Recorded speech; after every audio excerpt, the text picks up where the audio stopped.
Assalamualaikum warahmatullahi wabarakatuh. Alhamdulillahi wa kafa, wassalatu wassalamu ala nabiyil mustafa sayyidina rasulillah Muhammad al-Mustafa wa ala alihi wa ashabihi ahli sidqi wat taqwa. Subhanaka la ilma lana illa ma 'allamtana innaka antal alimul hakim, amma ba'du. Alhamdulillah, kita bersyukur kehadirat Allah agar dicatat sebagai hamba-hambanya yang Allah sebut wa qalilum min ibadiyas syakur. Hanya sedikit di antara hamba-hambaku yang bersyukur. Kita juga memperbanyak hal-hal yang kita syukuri karena Allah, agar tidak termasuk yang Allah sebutkan di dalam Al-Quran, qalilan ma tashkurun, hanya sedikit yang mampu kalian syukuri. Selanjutnya salawat dan salam selalu kita limpah curahkan kepada baginda Nabi Muhammad sallallahu alaihi wasallam, agar kita digolongkan sebagai umatnya yang menjalankan perintah Allah. Ya ayyuhalladzina amanu sallu alaihi wa sallimu taslima. Juga kita mengikuti tuntunan Nabi agar termasuk yang menjalankan ayat Allah, qul in kuntum tuhibbunallah fattabi'uni. Kita juga selalu berusaha untuk menjalankan akhlaknya Nabi agar termasuk kita digolongkan sebagai umatnya yang mendapatkan kemuliaan akhlak. Wa innaka la'ala khuluqin azim. Semuanya dalam rangka kita mendapatkan syafaat di yaumil qiyamah. Amin ya rabbal alamin. Pada Kailas yang hari ini temanya masih tentang tafsir. Tafsirnya ayat-ayat tentang Nabi Harun alaihi salam, yang kita rujuk kepada beberapa ayat-ayat Al-Quran. Nabi Harun adalah putra dari Imran bin Qahis bin Azir bin Lawi bin Yaqub bin Ishaq bin Ibrahim. Berarti masih bergaris keturunan kepada Nabi Ibrahim. Itulah kenapa Nabi Ibrahim disebut sebagai bapaknya para nabi. Semua nabi, tentu selain yang sebelumnya, adalah pasti bergaris keturunan kepada Nabi Ibrahim, termasuk Nabi terakhir Nabi Muhammad sallallahu alaihi wasallam. Jadi kalau orang tidak ingat Nabi Ibrahim, berarti tidak ingat nabi-nabi yang lain. Itulah Nabi Harun pula bergaris keturunan kepada Nabi Yaqub, Nabi Ishak, dan kemudian Nabi Ibrahim. Para ahli sejarah menuturkan bahwa Nabi Harun confirm adalah saudara dari Nabi Musa. Alasannya banyak. Berdasarkan ayat-ayat Al-Quran, Allah selalu menyebut Nabi Musa dan Nabi Harun secara berdampingan. Kita sering menyebut sholat dan zakat. Berarti sholat itu utama, zakat itu utama, karena Allah mendampingkan keduanya. Sekarang kita akan memasuki bulan Dzulhijjah, di mana ada ibadah kurban dan ibadah haji. Ternyata Allah sandingkan juga antara sholat dan kurban. Fasholli lirabbika wanhar, atau inna sholati wa nusuki. Nah, Nabi Harun adalah saudara Nabi Musa. Pertama, Nabi Musa sendiri yang menyebutkan kepada Allah saat berdoa, Rabbi syrahli sodri, kemudian ditutup dengan Haruna akhi. Dia Harun itu, ya Allah, saudaraku. Maka waj'alli wazirun min ahli. Ayat 29, jadikan Harun sebagai wazirku. Wazir kalau bahasa umumnya menteri, tapi di sini bukan menteri, tetapi yang selalu mendampingi, menyertai Nabi Musa. Kemanapun Nabi Musa pergi, Nabi Harun ikut serta. Karena pendamping lebih ringan daripada yang didampingi. Paling enak itu pendamping. Nah, Nabi Harun statusnya pendamping, sehingga ujian Nabi Harun tidak lebih berat dari ujian yang didampinginya Nabi Musa alaihi salam. Kemudian juga secara silsilah nasab, ibu Harun dan ibu Nabi Musa namanya Yukabid. Nah, Yukabid ini punya 3 orang anak. Satu perempuan, yaitu paling tua, namanya Maryam, dan 2 laki-laki, yaitu Nabi Harun dan Nabi Musa. Berarti berdasarkan silsilah nasab, Menurut para ahli sejarah, Nabi Harun adalah saudaranya Nabi Musa alaihi salam. Karena secara nasab keduanya bersaudara, maka mereka pun menjadi nabi di masa yang sama. Nabi itu ada yang bersama-sama dalam satu masa, satu nabi dengan nabi yang lain, tapi juga ada nabi yang tidak satu masa dengan nabi yang lain.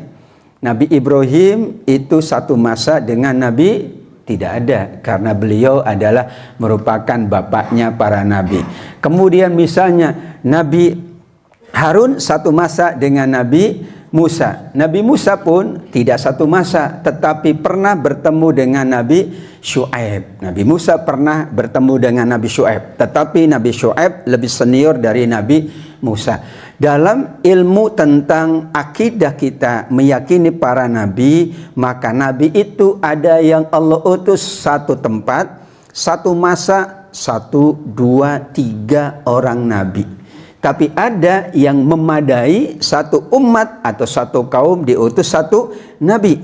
Namun ada juga satu umat yang Allah utus nabinya itu hanya beberapa waktu saja, karena Allah Subhanahu wa taala kemudian mewafatkannya. Namun ketentuan Allah, wa im min ummatin illa khala fiha nadhir. Tidak ada satu umat pun kecuali ada nabinya. Sebagian mengatakan nabi yang dapat wahyu, tapi sebagian mengatakan nabi itu maksudnya adalah yang mengajak, yang membimbing, yang menuntun. Kalau tidak nabi, maka ada pengikut nabinya. Sekarang kita, Nabi Muhammad sudah wafat, namun ada yang membimbing kita. Sampai akhir zaman selalu ada yang membimbing umat Nabi Muhammad sallallahu alaihi wasallam. Ada perbedaan yang menonjol antara Nabi Musa dan Nabi Harun, karena selalu Allah dampingkan di dalam Al-Quran. Nabi Musa lahir, Masya Allah, pada tahun di mana Fir'aun memerintah semua bayi laki-laki Bani Israel harus dibunuh.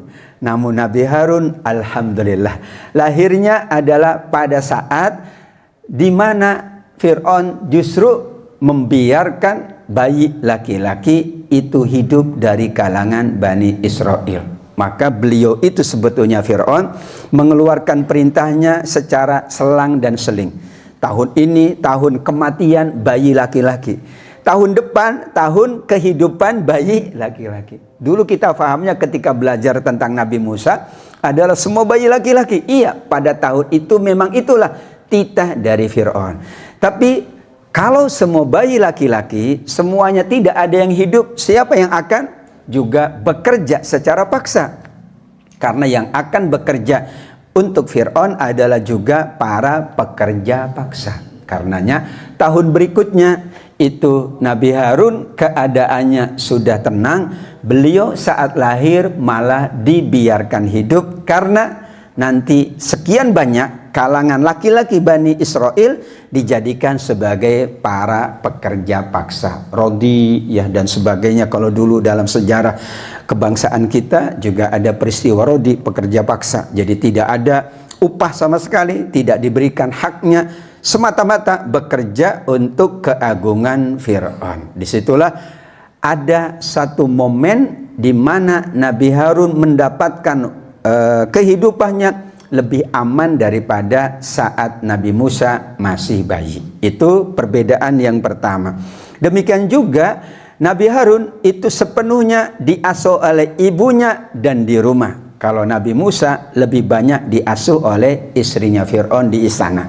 Namun disusuinya oleh ibu kandungnya, hanya disui-sui saja. Tapi hal-hal yang lain tentang pendidikannya, tentang pengajarannya, tentu istri Fir'aun yang lebih banyak berperan. Namun Bapak Ibu tidak perlu khawatir. Anak kita itu tidak selalu harus dididik A sampai Z oleh ibunya. Kita pun sama dulu, tidak mendapatkan pendidikan ansih hanya dari ibu kandung kita. Kan ada ibu guru, kan ada ustazah, kan ada bibi kita, kan ada orang-orang yang baik membimbing kita. Karenanya tradisi masyarakat dulu itu yang mendidik adalah orang lain. tradisi para raja di masa dahulu, anaknya itu diserahkan pendidikannya kepada alim, kepada seorang ulama, karena ia yakin kalau kita sebagai orang tua mendidik sepenuhnya A sampai Z, ilmu kita kan tidak A sampai Z. Ya, ilmu Quran aja kita cuman A bata, ya. Sedangkan yang lainnya tidak. Agar anak kita mendapatkan banyak ilmu, banyak pendidikan, banyak wawasan, banyak pengayaan, maka tradisi dahulu anak itu yang mendidiknya banyak. Kita bersyukur. Bahkan dulu waktu kecil kita ingat, ya anak enggak sholat, yang ngingetin siapa? Yang ibunya enggak bapaknya, yang ngingetin tetangganya itu. Ya. Nah, kamu belum sholat, kok main-main di sini? Ah, kan bagus. Itu berarti namanya pendidikan sosial. Karena bagaimanapun, sehebat apapun orang tua, bahkan sehebat apapun guru, tentu ia memiliki kekurangan dan kelemahan. Maka ada orang-orang yang lain. Kita pun sama sebagai orang tua dengan kesibukannya, apalagi mohon maaf yang suami dan istrinya bekerja. Ya alhamdulillah, yang penting anaknya ada yang ngedidik, itu aja. Karena tidak ada larangan. Yang penting anaknya ada yang bimbing, ada yang ngajarin. Jangan sampai anaknya malah tidak ada yang membimbing dan mengajarkan. Itulah posisi dari Nabi Harun, diasuh langsung oleh ibunya, maka hasil dari didikan ibu itu beda dengan hasil didikan ibu angkat atau ibu asuh. Disitulah Nabi Harun lebih fasih berbicara, Nabi Musa malah lebih kuat fisiknya. Kedua-duanya punya kelebihan. Kita kadang-kadang, wah anak ini ngomongnya bagus, yang ini nggak bisa ngomong. Ah bagusan yang ngomongnya bagus. Tidak begitu. Pasti setiap anak insya Allah ada kelebihannya. Dan terbukti kalau Nabi Musa juga fasih, ya tentu berbeda nanti keadaannya. Dibuatlah Nabi Harun yang lebih fasih bicaranya, Nabi Musa yang lebih kuat. Karena latihannya beda. Kalau Nabi Musa itu latihannya latihan ketangkasan. Sedangkan Nabi Harun latihannya adalah latihan berbicara, latihan berkomunikasi. Namun keduanya didampingkan oleh Allah agar perjalanan dakwah itu dapat dijalankan dengan sebaik-baiknya. Nabi Harun selalu mendampingi Nabi Musa. Menghadapi Fir'aun pun Nabi Harun ikut. Kemudian menghadapi para tukang sihir, Nabi Harun ikut. Tapi karena Nabi Harun tidak diberikan mukjizat oleh Allah untuk menghadapi para tukang sihir, maka Nabi Harun hanya mendampingi. Lihat saja, lihat situasi dan kondisi. Tapi Nabi Musa yang dibekali oleh Allah mukjizat yang bernama tongkatnya. Nah, tapi Nabi Harun tetap berperan besar kepada Nabi Musa alaihissalam.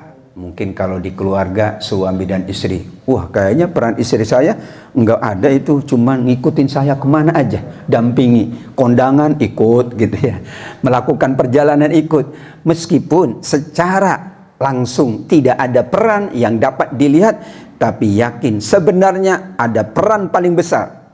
Ketika Nabi Harun diam, itu perannya beliau berdoa kepada Allah, perannya beliau mensupport, perannya beliau mengingatkan Nabi Musa. Karena sekuat apapun Nabi Musa, dia akan lemah kalau tidak ada yang menguatkan. Apalagi yang dihadapi manusia kuat. Maka Nabi Harun selalu mengingatkan. Nabi Harun pun berdoa kepada Allah agar Nabi Musa menjalankan tugasnya dengan sebaik-baiknya. Sekali saja kata para ahli sejarah, Nabi Harun tidak dibawa oleh Nabi Musa ke Bukit Tursina karena memang Allah perintahkan hanya Nabi Musa. Nabi Musa diperintah 40 hari 40 malam bertemu Allah. Maka Nabi Musa wa kallamallahu Musa. Allah langsung berbicara kepada Nabi Musa. Nabi Harun tidak ikut serta karena memang Allah hanya perintahkan Nabi Musa seorang diri. Tugasnya apa Nabi Harun? Menghadapi Samiri dan sebagian Bani Israel yang ditinggalkan. Ternyata Nabi Harun punya pendapat yang berbeda dengan Nabi Musa. Saat Nabi Musa pulang dari bertemu dengan Allah, ternyata Bani Israel semuanya menyembah patung anak sapi dan Harun membiarkan dalam tanda kutip. Ya, perlu selalu dalam tanda kutip ini. Ya, karena sekarang kalau nggak pakai tanda kutip ya digeneralisir. Nabi Harun dalam tanda kutip, bukan membiarkan dalam tanda kutip. Tapi beliau ingin bahwa persatuan dan kesatuan Bani Israel itu lebih utama. Itu yang ada dalam kepalanya Nabi Harun. Pada Nabi Musa berpesan, Anda diam di sini, tolong jaga Bani Israel. Namun Nabi Harun punya pendapat lain, kalau aku larang melakukan ini, maka bisa jadi aku berbeda dengan Nabi Musa. Ketika sikapku berbeda, itu akan dipahami berbeda oleh Bani Israel. Maka beliau diam, beliau tenang, dan Nabi Musa ketika sampai beliau sedikit emosi, memegang janggut dan kepala Nabi Harun. Namun Nabi Harun tetap sabar dan mengingatkan yang terjadi. Toha 93-94. Engkau tidak mengikuti aku, wahai Nabi Harun. Engkau sengaja melanggar perintahku. Kenapa dibiarkan mereka kembali menyembah patung anak lembu? Nabi Harun dengan tenang, karena beliau ahli komunikasi. Ya, kalau sekarang beliau itu adalah seorang yang dapat difahami bahasanya dengan baik. Wahai putra ibuku, jangan engkau pegang janggutku, jangan pula kepalaku.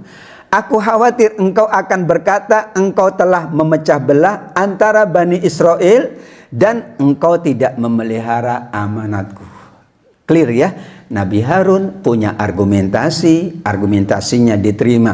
Aku khawatir nanti aku dianggap memecah belah Bani Israel, karena aku menyampaikan beberapa kebijakan yang itu tidak ada dalam kebijakanmu, maka aku ikut kebijakanmu saja. Aku tidak mau nambah-nambah aturan. Kira-kira begitu.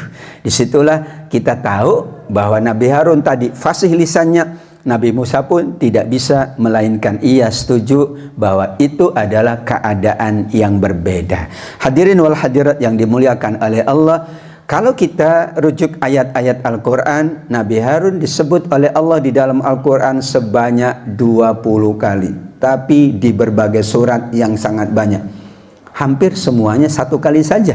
Kecuali surat Al-A'raf 2 kali, surat Toha 4 kali. Tadi doanya soalnya Rabbi syrahli sadri kan begitu. Kemudian di surat As-Saffat ayat 2 kali dan Asy-Syu'ara 2 kali pula. Jadi berarti umumnya 1 kali saja. Di berbagai surat ada yang 2 kali dan yang paling banyak 4 kali di surat Toha. Ada satu catatan menarik dari para ulama tafsir. Di surat Maryam ayat 28 ada ungkapan di mana orang menyebutnya wahai saudara perempuan Harun, yaitu Maryam. Ketika Maryam dituduh melakukan perbuatan nista, yaitu zina, maka masyarakat kemudian mengingatkan, bagaimana mungkin kamu berbuat nista? Ayahmu orang yang baik, kemudian ibumu pun seorang yang solihah. Ini menunjukkan bahwa keturunan itu akan memberikan pengaruh. Kita baca surat Ali Imran ayat 34. Zurriyatam ba'duha mim ba'. Satu keturunan akan mewariskan berbagai hal, corak, pengaruh kepada keturunan berikutnya. Ada anak yang berani bicara, ternyata ayahnya atau kakeknya atau ibunya atau pamannya memang berani bicara. Tapi ada anak yang pendiam, ditelusuri ternyata ada keluarganya yang pendiam. Ayahnya kan ngotot, kamu nak jangan jadi pemalu dong, ngomong aja malu. Kata anaknya dalam hati, emang ibu nggak malu? Ya sama-sama pemalu, yuk kita sama-sama kalau begitu. Kenapa? Karena satu keturunan akan mewariskan berbagai aspek. Meskipun kita yakin dalam ilmu pendidikan, aspek yang bernama genetika itu hanya sekian persen yang mempengaruhi anak. Tapi dulu karena tidak banyak pola-pola pendidikan yang variatif, mungkin orang tua lah yang banyak mempengaruhi. Iya, karena anak kan bersama orang tua terus. Tapi anak kita alhamdulillah bersama pesantren, bersama lembaga, bersama teman-temannya. Macam-macam yang akan mempengaruhi. Itulah kondisinya beda. Tapi kalau dulu orang tua memang dikatakan sebagai pengaruh yang sangat besar. Sebagaimana hadis Nabi, kullu mauludin yuladu alal fitrah fa'abawahu, kan orang tuanya. Karenanya tafsir dari hadis itu juga tidak selalu orang tua dalam arti orang tua kandung. Gimana anak yang tidak punya orang tua atau orang tuanya sudah meninggal dunia? maka yang dimaksud adalah bisa jadi pertama tentu orang tua kandung, tapi ada orang tua asuh, orang tua angkat, ada pula para guru, ada pula para masyarakat, ada pula para keluarga. Tidak perlu khawatir. Karenanya difahami oleh para ulama tafsir bahwa yang dimaksud ya di sini Harun saudara Musa atau Harun yang lain. Ada yang mengatakan betul-betul Harun ini saudaranya Nabi Musa sebagaimana tadi disebutkan, berarti di zaman Maryam pun ada, atau Harun yang ada di zaman Maryam ibunda Nabi Isa bukan Harun yang sezaman dengan Nabi Musa. Kan jauh jaraknya. Nabi Musa kapan, kemudian Nabi Isa atau Maryam juga kapan? Nabi Musa sudah wafat, baru kemudian Allah siapkan namanya Nabi Isa alaihissalam lahir dari bunda Maryam. Dari situlah, disinilah pentingnya memahami redaksi ayat Al-Quran. Ada redaksi pemaknaan secara bahasa, tapi juga ada pemaknaan secara non bahasa yang kita sebut non literal. Kalau literal terus juga akan macam-macam. Ini yang sedang viral. Wasyu'ara'u yattabi'uhumul ghawun. Asy-Syu'ara 224. Katanya para pemusik itu. Padahal kata syair secara bahasa adalah para penyair. Syairun, syaironi, syu'ara. Apakah mungkin bisa jadi karena pandangan bahasa itu artinya penyair, tapi pandangan yang lain bisa karena nanti kepada pendapatnya sahabat Umar. Kenapa kemudian yang inti dari ayat ini bukan soal penyair, tapi soal isinya, bukan soal hiburan, tapi soal kontennya dan bagaimananya. Karena semua itu adalah alat. Semua alat yang ada di dunia ini semuanya alat. Teknologi juga alat, kemudian pekerjaan kita juga alat, kemudian berbagai media-media yang lain adalah juga alat. Wallahu alam. Kita lanjutkan dulu. Dalam hadis Tirmizi, Al-Mughirah bin Syu'bah pernah diutus oleh Nabi ke kampung atau ke kota namanya Najran. Maka para penduduk bertanya, ingin mengetes surat tadi ya. Ya ukhta Harun. Beliau katakan apa yang dimaksud. Padahal Musa itu kalau saudaranya Harun berarti Harun yang saudaranya Nabi Musa berarti kan jauh sebelum Nabi Isa alaihissalam. Maka saat itu sahabat Al-Mughirah tidak mampu menjawab dan berjanji akan menyampaikannya kepada Rasul. Saat bertemu maka kemudian Nabi bersabda, tidakkah engkau menyampaikan kepada mereka? Mereka itu dinamai dengan nama para nabi, nama orang-orang soleh. Maka ukhta Harun, tidak, Harun itu artinya Harun saudara Nabi Musa. Tapi sekian banyak orang soleh namanya Harun. Termasuk kita, nama kita juga ada Harun. Karena kebiasaan orang-orang dahulu menamakan anaknya, menamakan keturunannya dengan orang-orang soleh sebelumnya. Ada juga yang menamakan anak namanya dengan tokoh-tokoh. Karena suka sama atlet namanya pakai atlet gitu ya. Suka sama ulama namanya pakai, nggak ada masalah. Sehingga redaksi ya ukhta Harun tidak serta-merta kata itu diartikan saudara. Maka Maryam adalah beda masa dengan Nabi Musa atau Nabi Harun. Nah, kemudian paling lengkap kalau kita bicara Nabi Musa dan Nabi Harun ada di surat As-Saffat ayat 114 sampai 122. Walaqad mananna ala Musa wa Harun. Keduanya mendapatkan nikmat, Musa dan Harun, yaitu keduanya diselamatkan. Maka tadi ceritanya Nabi Harun selalu mengikuti Nabi Musa kemanapun, termasuk menyelamatkan Bani Israel yang akhirnya mereka terselamatkan karena lautan yang kemudian dengan kehendak Allah, mukjizat Nabi Musa, lautan dibelah menjadi daratan dan menjadi lautan kembali saat Fir'aun dan bala tentaranya melintasi lautan tersebut. Berarti kalau kita baca ayat ini benar, Nabi Musa dan Nabi Harun satu masa. Dan keduanya memang diutus oleh Allah karena Allah menyebutkan dan kami selamatkan keduanya. Siapa? Musa dan Harun. Dan bencana sama, bencana yang besar, yaitu bencana dari kejaran Fir'aun dan bala tentaranya. Kami tolong mereka. Maka jadilah mereka orang-orang yang menang. Kami berikan keduanya kitab yang sangat jelas. Berarti Nabi Musa dapat kitab, Nabi Harun dapat kitab untuk menunjukkan keduanya adalah nabi. Syarat nabi itu dapat wahyu.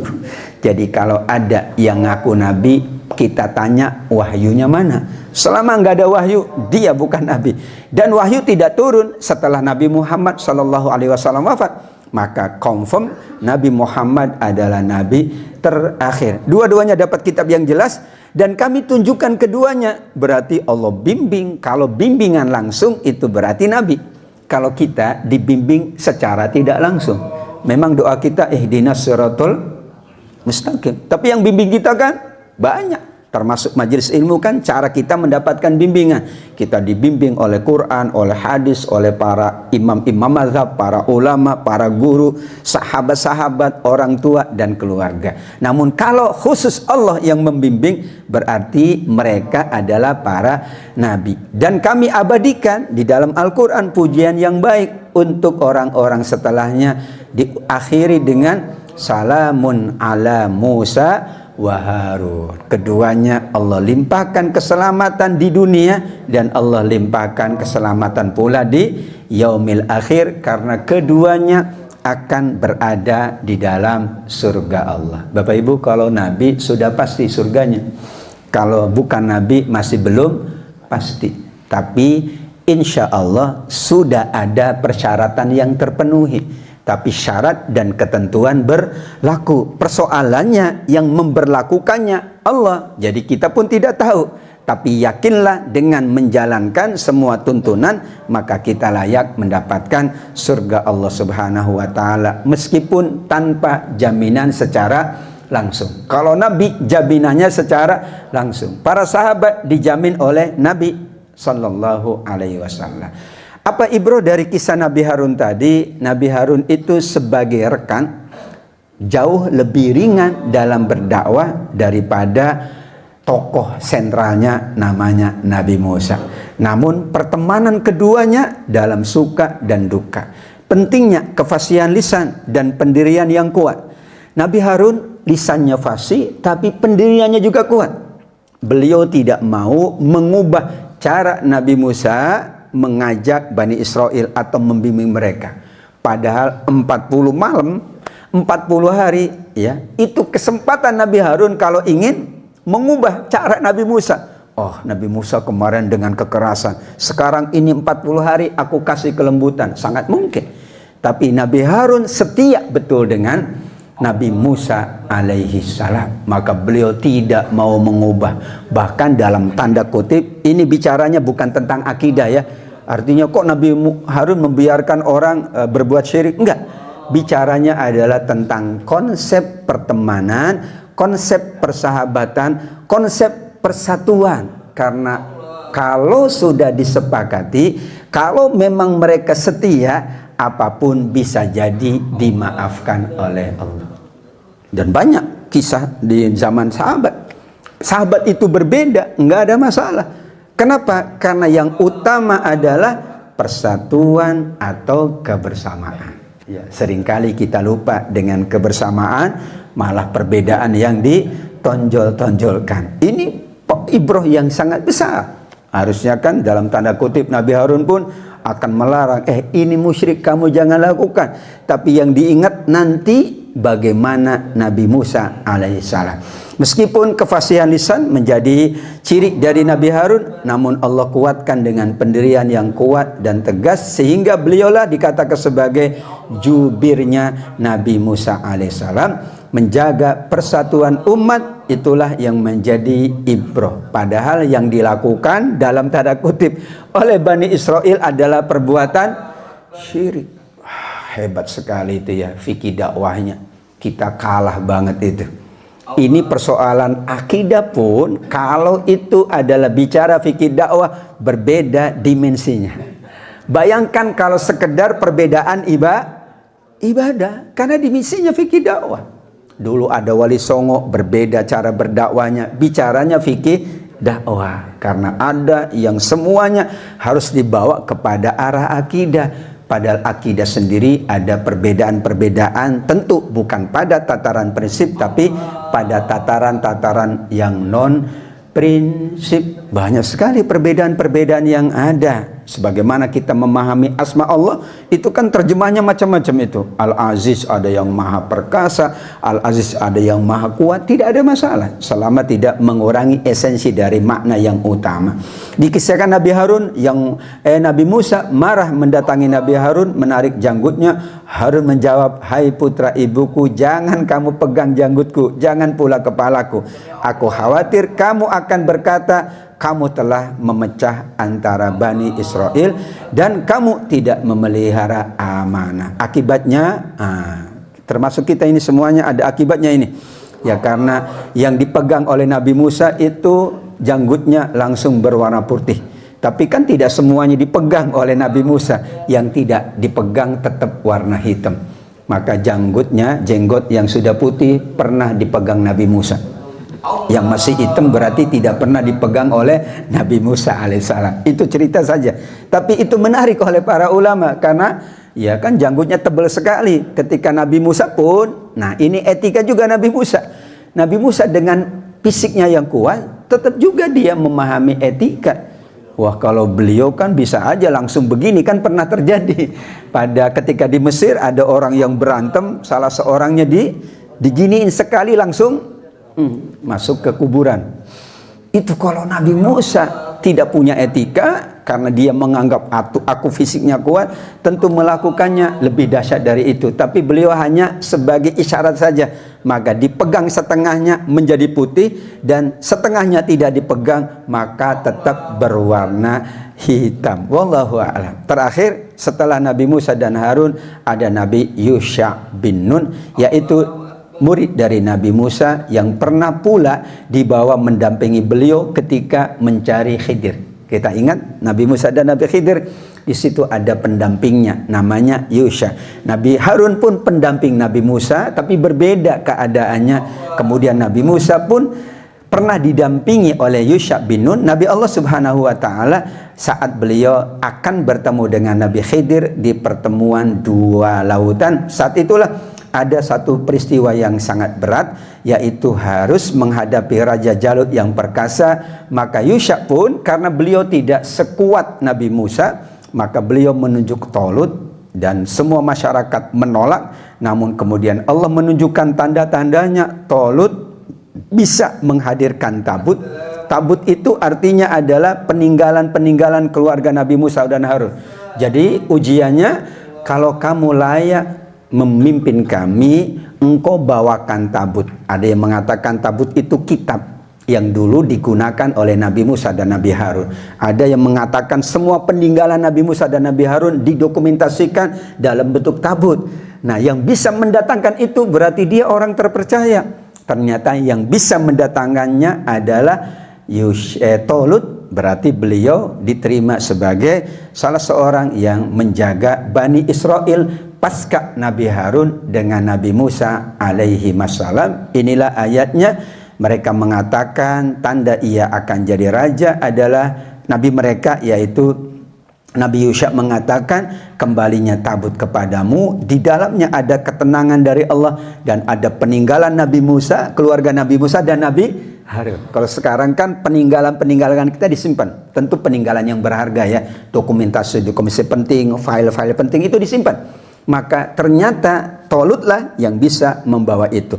Tapi kaitannya dengan kisah Nabi Harun adalah bahwa Allah berkehendak Yusha bin Nun termasuk Tolut itu melanjutkan apa yang dijalankan oleh Nabi Musa dan Nabi Harun. Terbukti merekalah yang kemudian menuntun kaumnya dengan peninggalan-peninggalan yang ditinggalkan oleh Nabi Musa dan Nabi Harun alaihi wassalam. Itulah tanda bagimu jika kamu orang-orang yang beriman. Shadaqallahul aliyyul azim.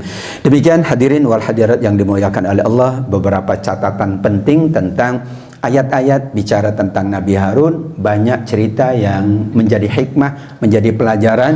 Tentu semua kisah-kisah Al-Quran adalah untuk kita semua, maka hikmah dan pelajarannya adalah untuk kita semua. Berbeda waktu, berbeda momentum adalah merupakan ujian bagi kita. Cara memahami dan memaknai ayat Itulah satu hal yang sangat penting untuk memahaminya juga secara tekstual dan secara kontekstual. Wallahu a'lam bishawab. Terima kasih pada semua pengurus, semua jemaah yang hadir, para hadirin semuanya yang memakmurkan masjid yang kita cintai ini, juga yang selalu menyertai majelisnya Kailah. Mudah-mudahan bermanfaat. Mohon maaf apabila ada khilaf.